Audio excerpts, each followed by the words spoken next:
આ વિડીયોમાં આપણે શીખીશું મંડળી ગરબા ખૂબ જ સરળ રીતે, જે ઢોલના તાલે રમાય છે, જેની અંદર 8 સ્ટેપ હોય છે. કઈ રીતે આવે છે? 3 સ્ટેપ રાઉન્ડ પાછળ ચાલે છે અને બાકીના 5 સ્ટેપ રાઉન્ડ આગળ ચાલે છે. ડાબા પગથી શરૂઆત હોય છે. પહેલો સ્ટેપ સેમ પોઝિશન, ડાબા પગે પાછળની સાઈડ, પગ સાથે, બધા સ્ટેપમાં પગ સાથે કરવાના જ છે.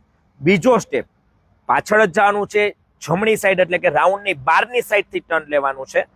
જમણા પગનો વારો છે, જમણો પગ બહારની સાઈડ, ડાબો પગ એની બાજુમાં. ફેસ આપણો આ રીતે થશે 2.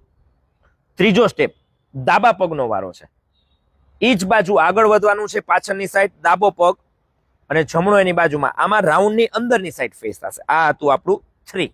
હવેના 5 સ્ટેપ આગળ ચાલે છે. એક વસ્તુ ખાસ, એકવાર ડાબો પગ, એકવાર જમણો પગ, વારા ફરતી જ લેવાના છે, એકનો એક પગ બે વાર લેવાનો નથી. ચોથો સ્ટેપ જમણા પગે, સેમ પોઝિશન આગળની સાઈડ અને સીધું થવાનું છે. આ 4 પગ સાથે. હવે ડાબા પગનો વારો છે. 5મો સ્ટેપ સેમ પોઝિશન, ડાબા પગે આગળ, પગ સાથે.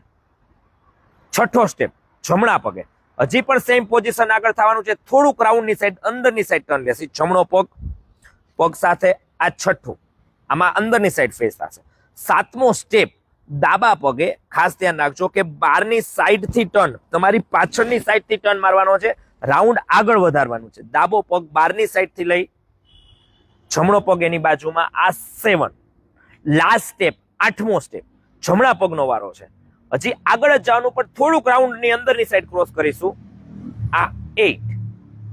આ હતા આપણા મંડળી ગરબાના 8 સ્ટેપ. કન્ટિન્યુમાં કઈ રીતે આવે જોજો. ડાબા પગથી શરૂઆત, પાછળથી. ડાબો પગ 1, જમણો પગ 2, ડાબો પગ 3, જમણો પગ 4, ડાબો પગ 5, જમણો પગ 6, ડાબો પગ 7, જમણો પગ 8, પાછું પાછળ, ડાબો પગ 1, 2, 3, 4, 5, 6, 7 અને 8. આ હતા આપણા મંડળી ગરબા 8 સ્ટેપ. હજી પણ એક મંડળી ગરબા છે 12 સ્ટેપ, જે આપણે નેક્સ્ટ વિડીયોમાં શીખીશું. એક ખાસ વસ્તુ, જો 4 સ્ટેપ અને 6 સ્ટેપ ન આવડતા હોય તો આપણા આઈડીમાં એ વિડીયો પણ અપલોડ કરેલા છે, તો પહેલા એ શીખશો, જેથી તમને મંડળી ગરબા શીખવા સાવ ઇઝી થઈ જશે. મળી છીએ નેક્સ્ટ વિડીયોમાં. Thank you.